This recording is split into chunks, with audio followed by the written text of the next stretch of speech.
BlomCast. Turning Points in History. Wendepunkte in der Geschichte. Welcome to the BlomCast, the podcast that looks at turning points in history and a growing community by people worldwide who are not only interested in history, but also in public affairs and in current affairs, because those two have a strange way of coming together. And today it's my great pleasure to welcome in this program Colombe Cahen-Salvador.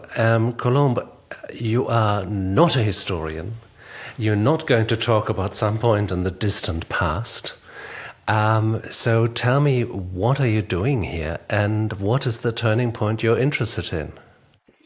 Thank you for having me. I'm definitely not a historian, although I'm very, very interested in history.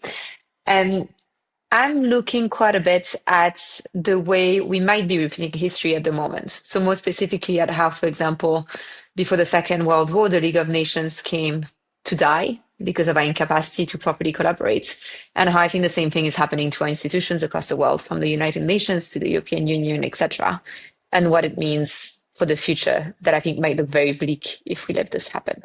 Now, people who listen to this podcast know that I believe that we're living at the biggest turning point in human history just now. So this is a very legitimate point to make.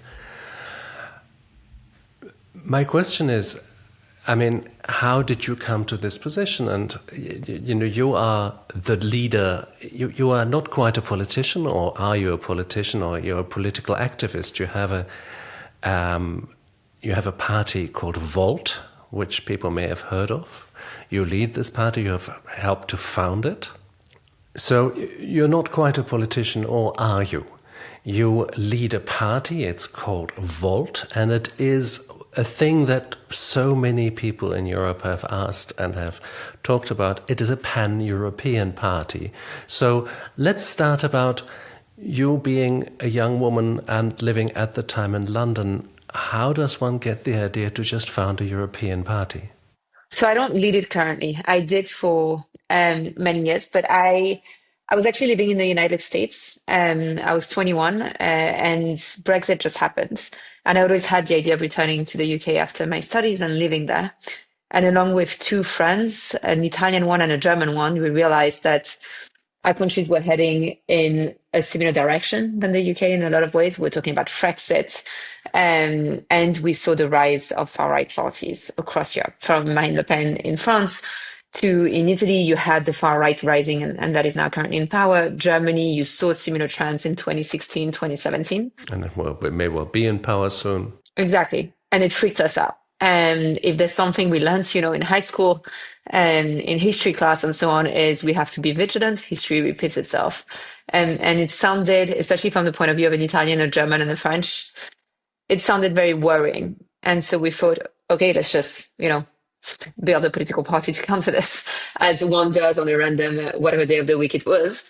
And we had, my co-founder Andrea had the idea of building something pan-European. He said, look, we have the European Union, and we're supposed to be represented. We're supposed to be able to make decisions together across Europe. Young people have the same fears. We want a future where we can actually live, where we can live safely, where we can afford life, and so on. And the same dreams. So why can't we collaborate? Why can't we prevent what we're seeing happening right now? And it started simply like this. We decided to build political parties with no political experience whatsoever across Europe, with the idea of doing it on a common platform, from a progressive point of view, with a lot of young people. And it's kind of what we elected Damien, our co-founder, to the European Parliament the first time around, and then quite a few people across Europe, with this idea of reinforcing the European Union, kind of bringing it to the next stage of integration, and with a very federal vision of Europe. And then I mentioned that I'm not currently leading it because I realized that a lot of the topics that we're working on and trying to tackle, from, fair and human migration to a sustainable climate and to democracy and rights, were not European topics whatsoever, but were global. And that Europe has a role to play on the global stage, but we are less than 10% of the world population. So we cannot and probably should not be trusted to do it alone, considering our history. And both my co-founders and I learned how to do one thing. It was to mobilize people across borders on shared ideas.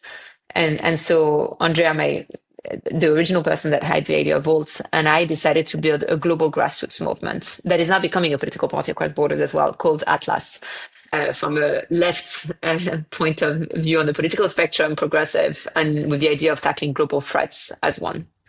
I love the sheer madness of your ambition. And there'd be so much to talk about, but I want to focus not so much on the political things and on your political demands as a party, also partly because this is not a political podcast as such, but I have talked a lot about Europe and talked with very good people about Europe in this podcast, because that is a big concern of mine as well. The last podcast was with Luc van Middelaar, a very good thinker about Europe and teacher. And I asked him whether Europe can do power, because it seemed to me that the European Union is a fantastic construct for a Europe in a rules-based international order. It's flexible, it makes contract, it makes agreements, and it can exist in this order very well. It speaks its language. In an imperial world, where the logic is that there's a few large empires and they have spheres of influence, there is no space for this vision. And you say your vision of Europe is very federal. It has appeared to me that if Europe wants to survive in this hostile climate, wants to survive the attempts to undermine individual states with troll armies and misinformation and party financing and the occasional assassination and acts of sabotage, Europe needs to become one state. Yeah, I meant federal states. Yes, only a state of that weight can persist in that new world order. Would you agree? So look, when I mean federal, I mean a federal state, right? I'm thinking of the model of the United States, of Germany to some extent, etc., and not of a federation of countries that go on different tangents whenever it's easier nationally. And I agree with you, but I don't agree with some of what you originally mentioned. So you mentioned in a rule-based order, in an international rule-based order, Europe can do well in this current model. I don't think it can, and I don't think it does, even prior to... Well, it did. Not really on foreign policy, for example, etc., because of its construct, because of the fact that you have the rule of unanimity in a lot of its decision-making processes and so on. It is completely relevant in a lot of discussions. And I've never heard at any UN conference or when I work with volunteers on the ground all over the world, anyone mentioning the European Union to any extent as a relevant player in international affairs. No one looks to the EU for anything and for guidance when it comes to foreign affairs, simply because we know that France, Germany, and a few countries will probably lead the way. When we look at the UN, it will be France because of its veto power. And the rest of Europe will speak with different voices and will be incapable of coordinating a response on time. So I don't think it did. And I think that its own interests have always come before the rule-based order you mentioned. Yes, but they did it for everyone. I mean, it was not a benevolent rule-based order, but it was hegemony that happened to work well for the Western countries. Of course, but what I mean is it didn't play well in international rule-based orders. It ignored the rules whenever convenient. And what you mentioned, though, I agree, in a moment of where you have increased polarization, and you see it with China, with the US, and so on, the European Union is just becoming more irrelevant by the day. And I think it's not just, its construct, we declining demographically, economically, politically, in terms of relevance, etc. So no one will look at us. And I think we don't even have the ambition of being a strong power. We have the ambition, and I think most people are okay with it, of, being vassal states of the United States, being under the protection of the United States and accepting whatever this means, because it's easier. And that's one way of looking at it. And on the other hand, we don't really manage to distinguish ourselves in policies from the likes of the US and China because we are so self-interested and refuse to behave in a partnership-like manner with other countries in other continents. So I think if it is to become powerful, yes. I think it should become powerful for a reason, not for the sake of power, which is to create an international order where we can collaborate better. But then it needs to to change its structure, but also the way it operates in the first place. I want to pick you up on that. You say it's not to become powerful for the sake of power, but for the sake of international collaboration. I think this is a very big question at the moment, because we live in a time of... I was very interested by that. I read a Russian journalist who said this is actually what we're living through is the end of the West. It's what happened to the Soviet Union in 1989, and his argument was the Soviet Union ended because people no longer believed in the official ideology and they had become cynical. Now, it's an open question on whether they ever did believe in the official ideology, but certainly some of them did, enough of them did, and perhaps at some point no longer enough of them did. When you look at Europe today, at the so-called West, you have the feeling very strongly that people no longer believe in the official ideology, which is a kind of liberal democracy, a kind of insistence on individual rights. Those things seem to have very much become subject for negotiation.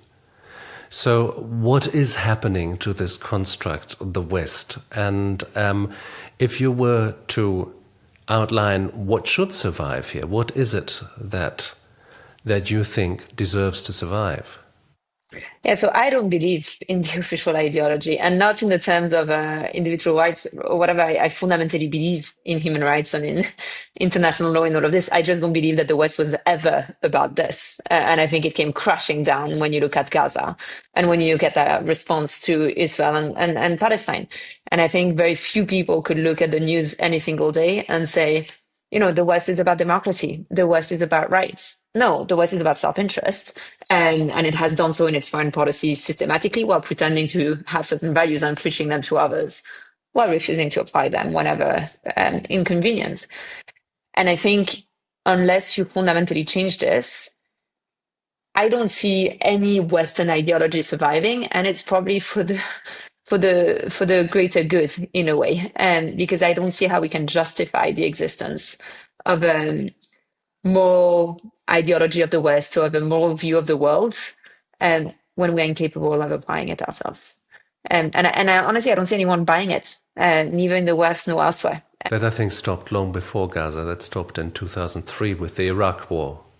Of course, but I think we see it now more than ever because of Ukraine, because of our support, rightfully so, for Ukraine, and our refusal to do anything but be complicit in genocide.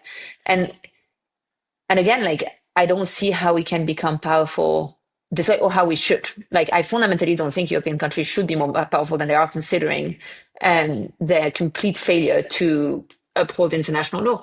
However, I also think we need a new type of power bloc across the world, that is one based on values and based on the rule of law and one based on human rights. And I would hope that the European Union would be able to look at itself strongly, critically, and say, okay, look, we fundamentally messed up. This is not working. We're losing relevance. And let's reform ourselves. Let's actually make sure that we have to apply our values. Let's integrate purpose so that we can respond to big threats and to the big challenges that the world is facing. And then, considering the fact that we're declining, that we are less and less relevant, let's be trusted partners. Let's work with others that are willing. You do this beautifully. And, you know, like everybody, you say we want a state that's based on human rights and on justice and on fairness. And then you say, and I would think Europe will be able to look at itself and see that. And I see no sign of that.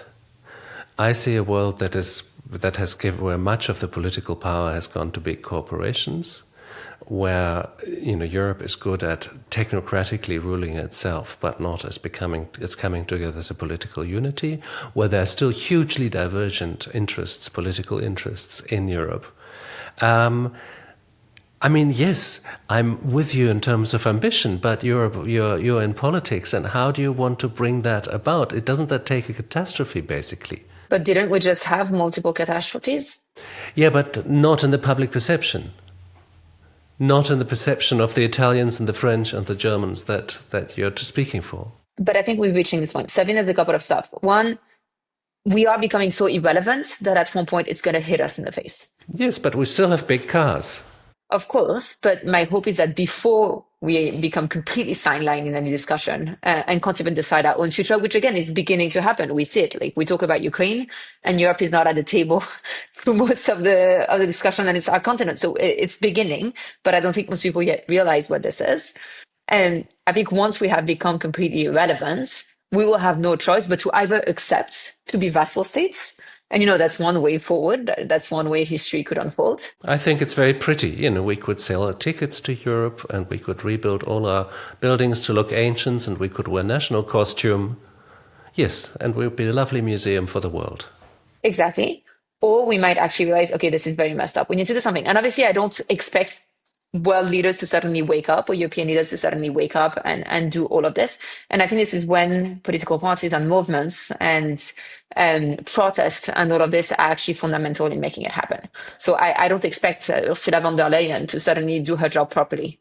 I don't. However, I think that when you see progressive parties that have lost votes and them going to the far right or to the extreme hard right, etc., and you're beginning to see an awakening within the population. I really think so. And again, I'll take Gaza. You see the millions of people on the streets every week protesting, etc. I do think that this has immense power. And you're the historian in the room, but historically, most change has come when people have rised up and refused the status quo. And it takes long, and it's not ever straightforward. So it's very difficult to pinpoint the exact moment when people have had enough. But over decades, people have said, no, apartheid is no longer acceptable. Women should have the right to vote, blah, blah, blah. And it actually ends up happening, right? So I think the only hope we have in this is people waking up, taking risks, and running for office with a different vision, hopefully a coordinated one, which is what I've been trying to create to some extent. But, doing so, or protesting, occupying, boycotting, there are lots of methodologies and strategies out there to force. You mentioned corporate interests, which is something I didn't mention, but corporate interests, political interests, etc., to change course. Here's an observation I've made when I look at other periods, and I'm interested in changing points. That means usually a point where one model breaks down, and another model, like Gramsci wrote, is not yet in place. And he calls it the time of monsters. But it's certainly a very interesting time, because you see that, one explanation no longer works, and you can see it like a laboratory in which different explanations are being tried out. You can see that in the interwar years, after the imperial model had broken down, and, communists and fascists and others were trying to get the primacy of interpretation of what had happened and make it their narrative. You can also see it in other centuries. We're at such a point as well. We have one model that is breaking down, is broken down already in many places, and you have various explanations trying to push into that void and to fill that void. At the moment, the fascists, if one can call them that in the widest of terms and across different countries and movements, are seeming to do much better than people on the progressive side. Yeah, they are. I would like you to enlarge a bit on that, and also, looking for causes and also perhaps looking for strategies. Let me break this down one step. What is the role of humiliation in this? And what is the role of inequality in this political landscape as it is now? Look, you have economists, sociologists, and so on that could explain this much better than I can. But it's pretty clear, right? We are at a point, if I take only Europe, we're at a point in history where we see our quality of life declining. We see less opportunities for future generations. I think my generation is the first one that is expected to live less well than the previous one. And, we won't afford houses. We won't afford a lot of pretty basic things in society that until now you guys were able to get. Don't worry, I became a writer, never become a writer. No, I'm not pinpointing to you. We all make bad or good decisions, however you want to look at them. But as a general generational, there's been a general generational shift. And I think we feel it. And it translates into people having less faith into the future, having less hope into the future, even though we are objectively doing much better than most places on the planet. The status quo is not acceptable to many, and I think for very good reasons, right? We see again inequalities widening compared to prior decades where they were becoming smaller. And how is that acceptable when we don't see our quality of life improving and when we see the few hoarding more and more? And we see big challenges coming our way that are extremely scary, extremely depressing, from the fact that our children or grandchildren will die of climate change or heavily suffer because of it, and we're not doing anything, to some monumental topics that we feel like we have very little power over, because the power is captured by a few corporate interests, some political ones, etc., etc. So I think in a moment where you don't have a clear solution, but you see things deteriorating slowly, and obviously populist far right parties have an easier time in capturing votes and imaginations than others. If you lie and if you make extremely complicated topics sound simple when they're not, pretending that it's the fault of immigrants, pretending that it's the fault of, the new ways, etc., it's much easier to pretend that, having less immigration will solve all of our problems, when if you look at it, we will die demographically. It's not possible. My generation will not be able to pay your generation's pensions. That will just not happen. We need immigration and so on. But it's much easier to say this than to explain that actually, we really need immigration, and it creates jobs and it creates opportunities and it is a way to enrich our culture, etc., etc. It is an easier solution. So I think when people are in situations of, one, deep needs and our governments are failing to answer to them, or second, perceived injustice and bleakness, even though they are rooted in realities, it is easier for far-right parties and fascists and so on to take over. And I also think the traditional left parties have failed to adapt to people's realities and experiences. They still speak like 60 years ago. They still look like 60 years ago. It's still mainly old dudes talking about the same things and not adapting it whatsoever. Without necessarily considering the system change that is needed, without it necessarily considering the radical reforms that people want. And I think it's the perfect mix, right? You have a left that is no longer a workers' party, that is no longer able to deal with today's trends. If you look at left-wing parties across Europe, none of them is talking about the future of work and AI. Well, this is like one of the biggest disruptances that is coming to workers. By the way, that seems also to me to be the biggest and one of the biggest reasons why Europe is colonizing or becoming a colony, because there is no European AI model that could hold its place between others. I think in general, we don't have a tech scene that can hold its beyond AI. I think it goes to most technologies. We have very little innovation compared to the rest of, compared to the US or to China and so on, because we are so fragmented in terms of markets, etc. But so for me, it's kind of the perfect storm, right? You have traditional parties that are failing to answer to people's needs. The model of you vote every 5 years and hope that some enlightened dude in a room answers to your question is not working. And then you have fascists that turning history, pretending that they're not fascists and that they're here to save us all. And it's the perfect mix for disaster.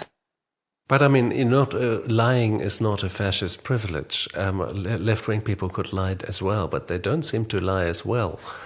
The quality of their lies seems to be different because they're not so successful. I've always felt that the slow or actually quite fast failure, look at France, of socialist parties, has a lot to do with globalization, with economic globalization, because there was an organized or more or less organized working class that fed into trade unions. That was a solid base for socialist parties and social democratic parties to function. And through the presence of heavy industry and the possibility to strike, there was also some social power, some economic power that could be exercised there. So there was really an equivalence of forces between bosses and workers. With globalization, that seems to have changed, and therefore left parties seem to have given up on their clientele to some degree, because they weren't so organized anymore. They are now in competition with one another. What do you think that process has done to a progressive left agenda, which you also represent, which you stand for? I think the left agenda is not necessarily progressive. That's the thing. I think often it fails to Okay. actually look at the future and at progress. I think across Europe, especially, we see traditional left-wing parties. And look, I voted left-wing my whole life, but we see traditional left-wing parties, and again, talking the same way and dealing with the same issues than 60 years ago and not adapting. That's not progress. And that's being stuck 60 years ago. And I think that's a fundamental issue. And yes, trade unions have lost power in a lot of countries. If you look at France, trade unions still hold an enormous amount of power. And people still organize. The Gilets jaunes blocked our country for a long time. Like they still hold power, and they still manage to organize and mobilize properly. I think political elites often manage to ignore their demands, or sideline them as radical extremists, or however they want to frame them, which is another issue. However, again, I don't think left-wing parties tend to be necessarily progressive. And I think that's an issue. They should look at the future and at how to actually solve the trends that are coming versus only talking about minimally increasing X taxation by Y percentage versus, and not looking at the structural reforms needed. I think indeed globalizations did create some challenges for left-wing parties, and left-wing parties have tended to oppose it in a lot of maybe more traditional democracies. And it's why I'm saying it fails to be progressive a lot of the time. We fail to understand that the future is coming regardless, so it will be time to accept it and maybe deal with it and regulate it adequately, but deal with it. And it could also theoretically create a lot of opportunities for left-wing policy, right? We see across the world what has worked, what hasn't.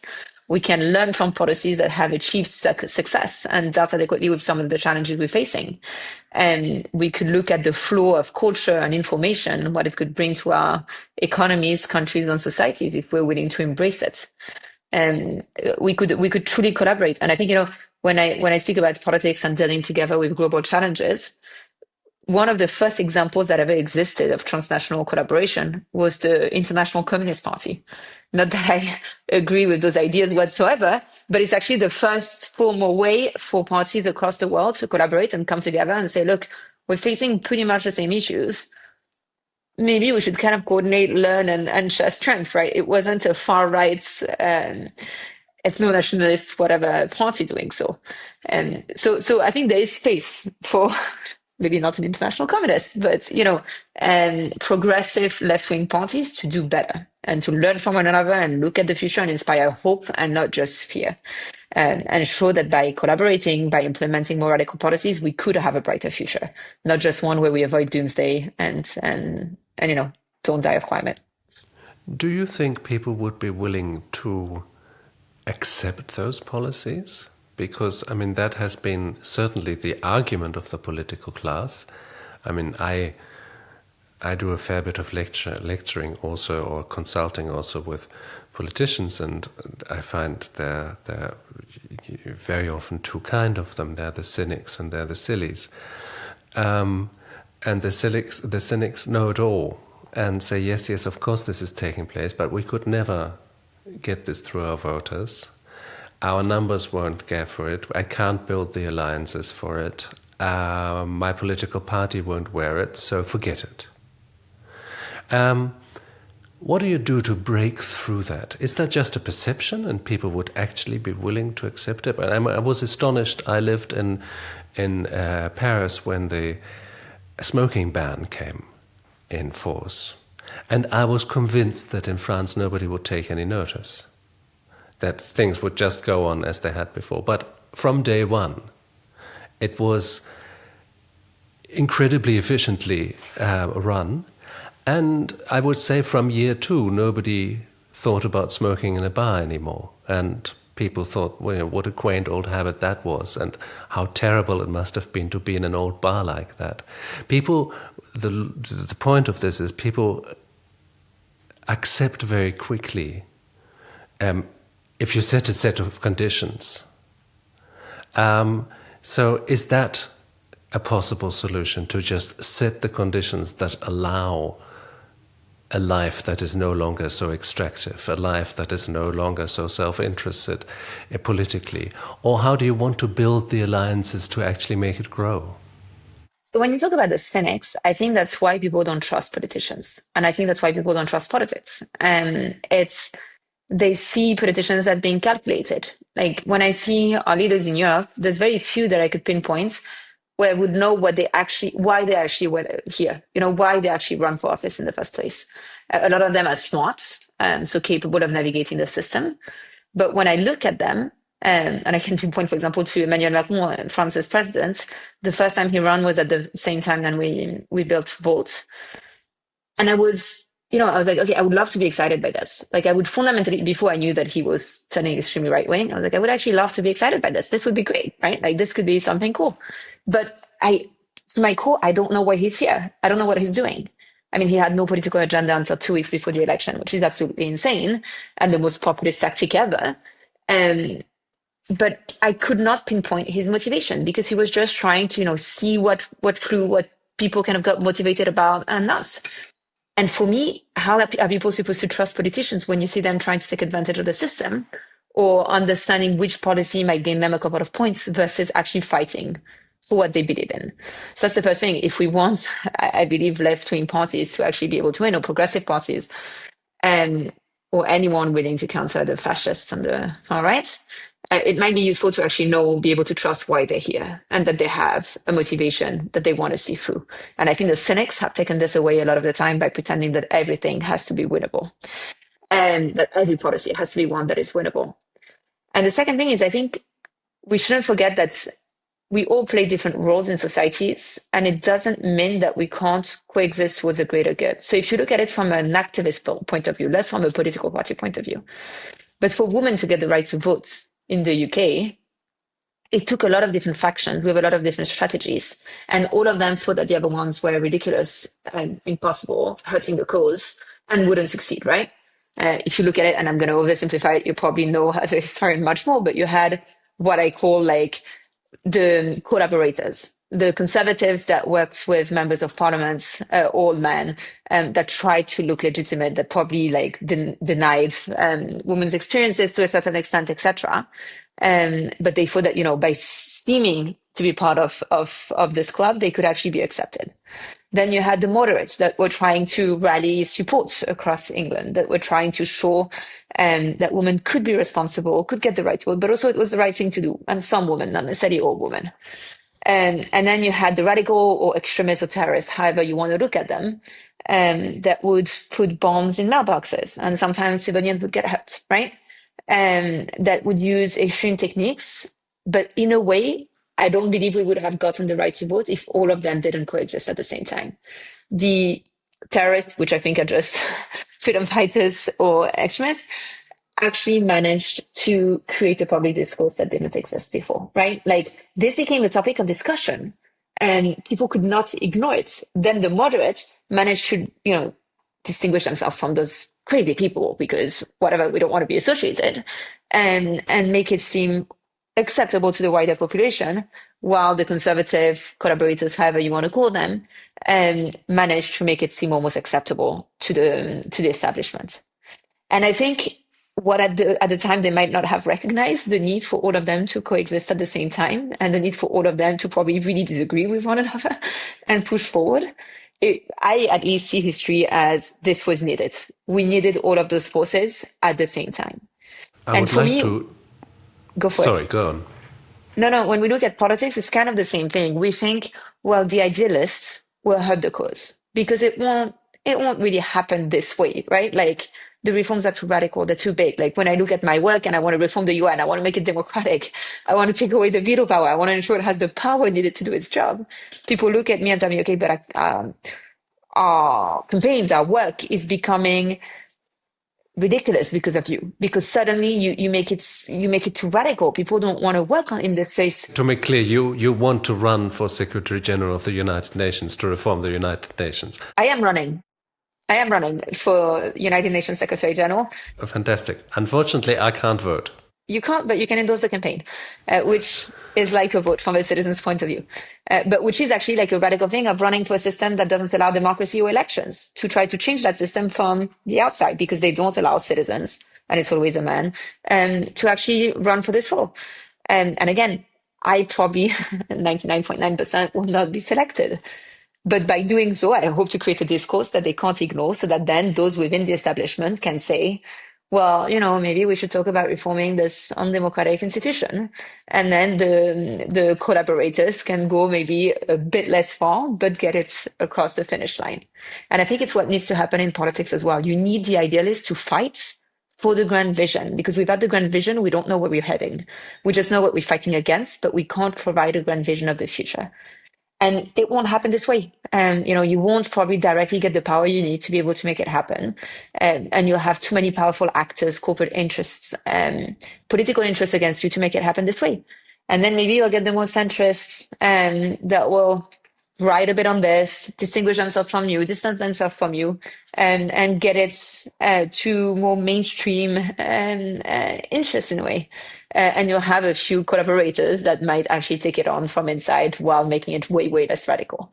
But I don't think you need one party or one individual to be able to answer to all of the needs of society at once. And I think we kind of see, an outdated model of politics where we expect politicians to vote for them and then for them to provide all of the answers as one person. And citizens are not consumers. They don't expect to be given a menu and just choose from it, but to potentially participate. And it's a process that we need to be part of. I just wanted to add something, because you gave that very important example of the women's rights campaigners, the suffragettes in Britain, but not only in Britain, of course. I think there's one very important parallel for today, because I think the last little bit of that story that's missing is the First World War. Why? Because the First World War shakes the system. All of a sudden, all sorts of women have to go into jobs, and it's no longer to pretend that they can't do them. It's possible to pretend that they can't do them. But very importantly, in that time when the political ideas are really shaken up, the arguments of the suffragettes are already part of the public domain through 2 generations of failure before. Without those 2 generations of failures, there wouldn't have been the central arguments of the suffragette movements in the public domain. And I think that is a very important movement, and I think that is a moment, and I think that is why it is worth fighting to anchor these arguments today. Different arguments, but because in a time when the system becomes unstable enough, it's very important that they're present. I agree. And I think we tend to look at history, and try to pinpoint exactly when things changed. And it's impossible. It's the same for the anti-apartheid struggle or anti-colonial ones and so on. It took decades, if not centuries, for it to come to fruition. It doesn't just happen overnight, but we hope that, we'll be at the right place at the right moment, and we will be the one or the ones that manage to change the system. I think we don't know at which part of history we're entering and the role we can actually play in it. But unless we try and unless we fail to some extent, it won't happen. So there's not really another choice, right? But or at least I hope there's not another choice but to try and advance this forward. And then maybe history will tell us that, we were those 2 generations that failed, but laid the foundation for the third one to actually do it. Or maybe this already happened. Maybe Iraq was the first generation. Maybe the financial crisis in Europe was the second.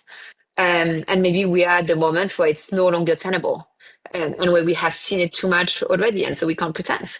It's impossible to say at this stage. I really bet at the beginning of the pandemic that this would be the moment things would change. I thought, it's so clear. It's so clear we need to change the way the world works, the way we collaborate, the way we hoard resources to the detriment of others and ourselves. It's so clear.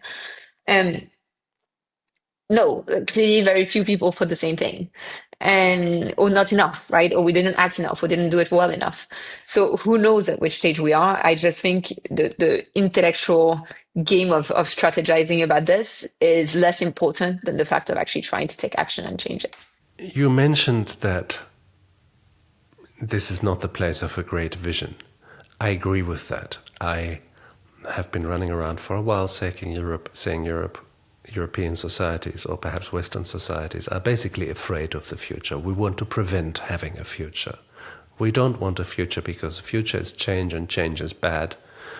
We want to carry on as we are now, because it's, for those in Western countries, a better life than it was a generation ago, and certainly better than it was 3 generations ago. And wouldn't it be nice if it could always continue like that?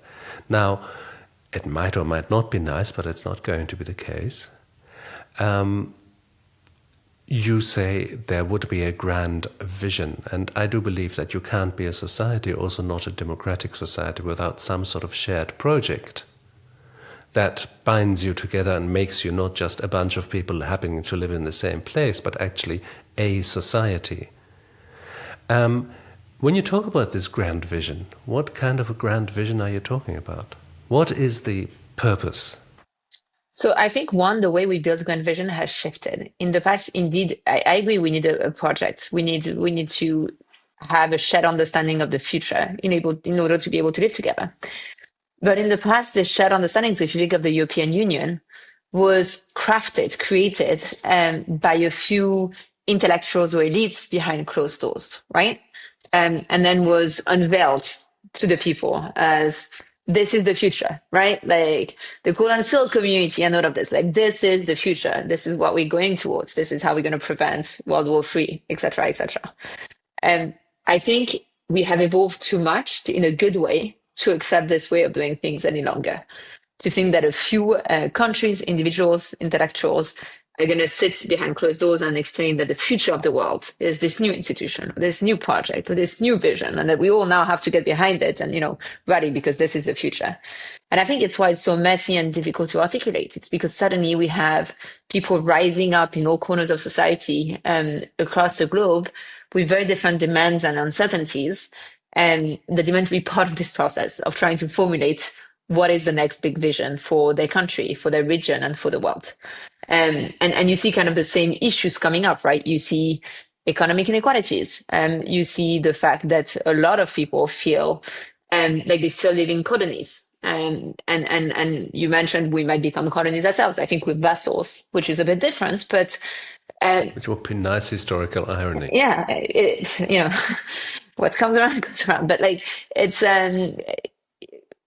the domination system is still pretty much the same to a lot of extent. And so you see interest rising and refusing to accept the system, which I think is something very positive and very promising. But like at any period of change, we have to have enough anger, enough dissatisfaction boiling up, and then manage to steer it in a direction that is constructive. My grand vision, which might not be one that is shared in general, but is one where we would live in a planet that is one where we can coexist with nature and one another in a sustainable manner, where we don't run out of resources and literally kill collectively ourselves because we fail to understand that we live in a finite ecosystem. And where we understand that we have enough for the many, we have plenty. So we learn how to collaborate differently so that the few don't hoard. The few countries don't hoard over others. We manage to share. We manage to work as one. We manage, you mentioned that one European state. I don't understand why we don't have the same vision for the world. And why we don't have the same vision of this one global nation. Well, because I mean, we know why we don't have the same vision. And I mean, this is really interesting. Well, yes, because perhaps I'm too much of an historian. Because not everybody is pulling the same rope, because not everybody is of this opinion, because there's a lot of people in this world who believe that the world will be okay as long as the right God watches over it, and therefore you have to mutilate people and make people prisoner in order to make this possible. And there are millions of them. And to find that one benevolent world government that rationally decides what's best for us all would become a political reality has in history always proved a bit of a dangerous illusion. Sorry, but why do you think that this is the case for the world and not for Europe? Because I think what you just mentioned is the same for Europe. A lot of people don't see why we would need a one state in Europe, or a federal state in Europe. Think that our countries are better. It doesn't mean that we're not working towards this idea, because we understand that by collaborating, we are stronger, we have less conflict, etc. And we don't see Europe as a potential federal entity that is closer together as a benevolent government. We see it as the representative of the people that we elect, we hold to account with checks and balances, and we get out of power if it gets out of hands. We don't see it as, this benevolent potential dictator like in Star Wars or whatever, which wasn't benevolent. But we see it very differently. And I think every time you speak of like world governance, for example, people go into the Star Wars scenario of this is the benevolent dictator. But no, we face a lot of global challenges that we cannot deal with unless we work together. And right now, the system we have is one of dictatorship. We have a few countries dictating to the rest of the world. It's literally the case. The Security Council in the United Nations is first-class countries, and the rest is second-class countries that don't have a say. And so this is the system we have. It's a dictatorship. It's not a benevolent one. It's one that is made of a system of domination and privileges the few versus the many. I don't see why the logic we have within our countries and within our regions of saying there are certain topics that, your locality, your city is much better place to deal with. There are certain that your country should deal with. And, there are certain topics that your region should deal with in the case of the European Union. Why we don't accept the same thing globally? For me, it makes absolutely zero sense. And don't accept that we need the same checks and balances and democratic representation. But we directly go to, it's scary, one person, what if it's the wrong person? And then, the world goes down the drain. But we're not scared of creating this construct in Europe. I hope I would agree. I would say, Europeans, for better and for worse, both share more historical experience that they can understand they share perhaps also more cultural horizon. The vector is a bit smaller that you have to convince people. But in principle, of course, you're right. In principle, this would be very important. And when you say regional decisions, we come, I think, to local decisions. I think we come to something very important and that I really want to pick your brains about because I know far too little about it, which is we obviously need a new style of politics. A style of politics that is, as you say, less top-down, less patriarchal, less the few people behind closed doors reveal what now the truth is, but more real consultation. Now, this is also a practical matter. I mean, for regional or area decisions, we have, for instance, citizens' councils, which are great political instruments, and no reason why in a delegative process citizens' councils can't also work on higher levels. But what mechanisms are there really to aggregate democratic decisions and to catch all these opinions, all these interests, all these people who are perhaps not represented by an organization, who don't have a powerful voice to speak for them, who don't have systems and structures already set up to talk to them, but who are not part of the political process at the moment? How do you aggregate these voices really to get that kind of democratic legitimacy? I think there's a couple of things. There's within the institutions and outside. The first thing is within the institutions, if you want to be able to have different voices from within, you need to remove the barriers to access, right? So in all of our countries, I can talk from experience, to build a political party, it is extremely difficult from an administrative point of view. And it's done on purpose to keep people out.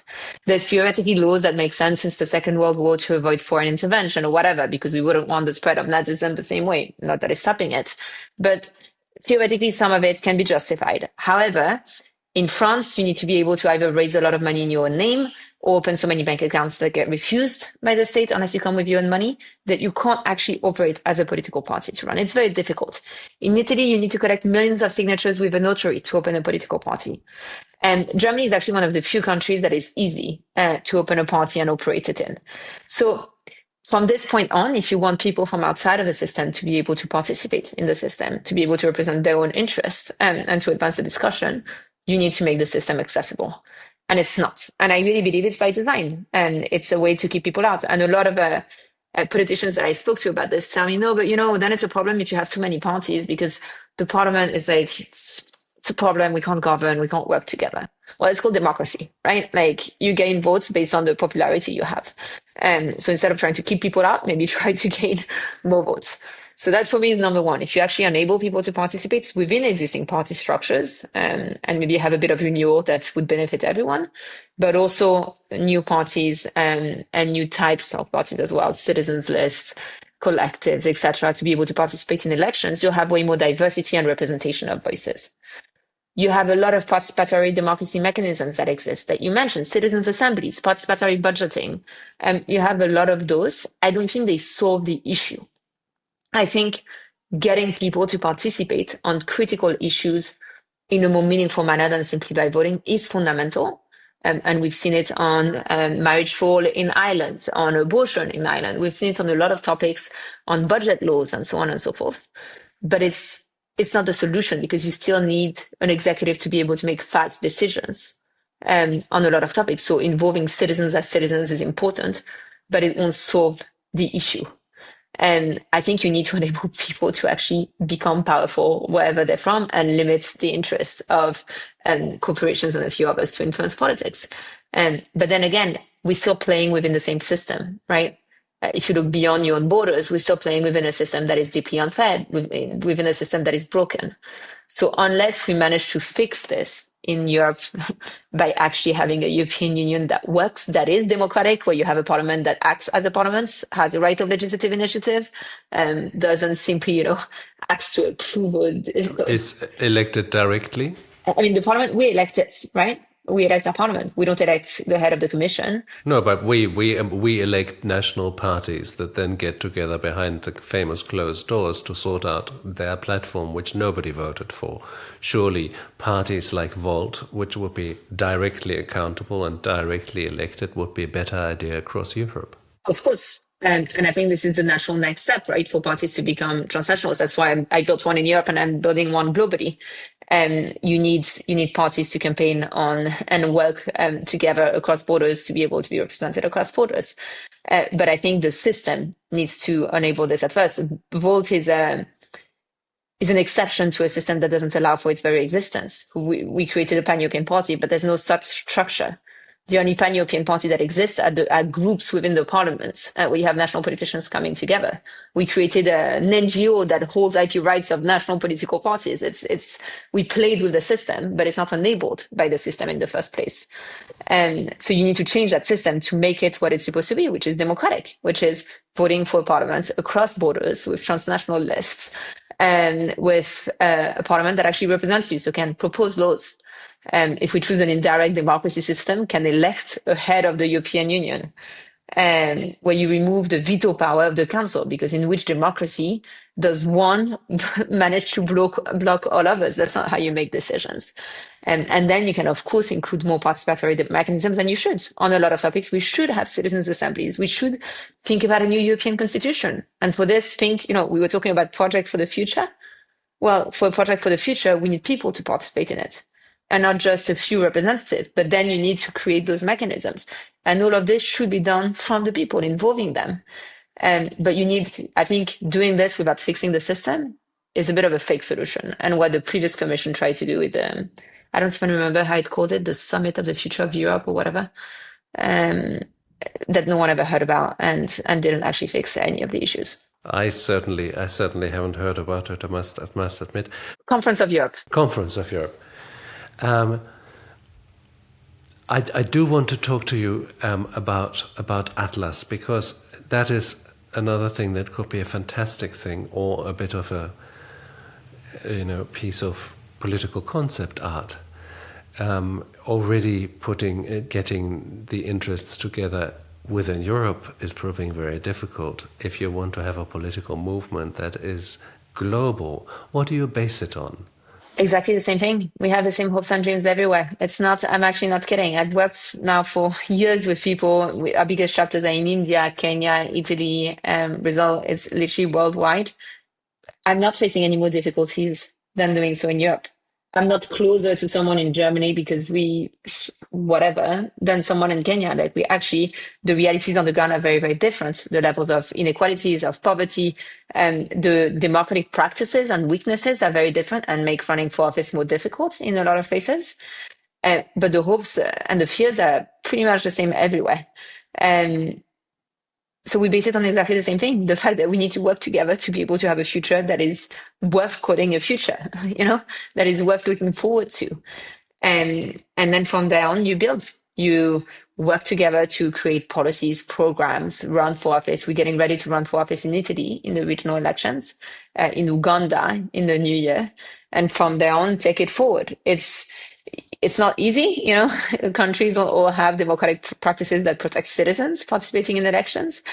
But you make it work to the exact same extent. And I think what I've learned doing global politics versus European one is suddenly you're forced to reconsider the very systems that will benefit you in Europe, right? And especially I'm French, right? Like I'm on the winning side of a lot of this. My country has a veto power at the UN. My country is one of the few that is actually a first class country, to the detriment of all others. And suddenly when you work with people globally, you realize, the European Union can only be as good as it's willing to partner with others. You realize even our policies to protect our farmers often end up disadvantaging heavily and flooding the markets of low-income economies because we don't remove our subsidies at our borders. And suddenly, a lot of those contracts that you have and never have thought of, you're forced to deconstruct them and build a world, or at least try to build a vision of a world that is equitable for, that is fair for. And I think without this system change, without creating these governance structures, we stand very little chances of solving the issues we're facing in our country, in our regions, and in the world. In how far is this issue of change and transformation a generational issue? The young people you talk to, do you have the feeling that they have a different energy, a different understanding of the problem? No, I mean, maybe in Europe a tiny bit, yes, because the previous generations hold so much power compared to the rest. But worldwide, no. Like a lot of our membership is young, but also retirees, for example. So it's not necessarily a generational issue. There's going to be a generational clash in a lot of Western countries due to the demographic shift and to the inequalities and to the fact that we're going to have to pay for pensions that we can't afford. So this is going to be a reality that is, there's going to have to be a political choice at one point of who to sacrifice and who to save, unless we change the systems we're in and enable more migration, et cetera, right? But apart from this, on a lot of those topics, you see older generations feeling extremely desperate for the future of their grandchildren. And understanding that the system they've partaked in, that the world they live in is so messed up that it needs to be radically reformed. And you see young people being fed up with it and having little hope of the future. Or in a lot of cases, actually having hope that things will change very fast if they get involved and work for it. So I don't think, I think maybe more in Europe, but in the rest of the world, it's hard to frame it as a generational fight. If you look only at power structures, maybe, because again, of who holds power in the first place. But beyond in society, I see very few parents that would want their kids to live in a horrible environment or not be able to afford healthcare, housing, education, right? Like very few grandparents would want this for the future of their grandchildren. And I think they come to the realization pretty fast. Colombe Cahen-Salvador, thank you so much for speaking to me. It was really fascinating. I mean, this is a turning point in the future. I wish this turning point will come about. Perhaps we can both be a little part or two little parts in this huge transformation. Thank you very much and success with your work. Bye-bye. Thank you so much. Thank you for listening to the BlomCast. I hope you will come again and you will tell everyone. Please do subscribe. It does help me. Facebook and other places and YouTube then suddenly think I'm terribly important and I will become rich and famous. So thank you for listening this time and see you soon again.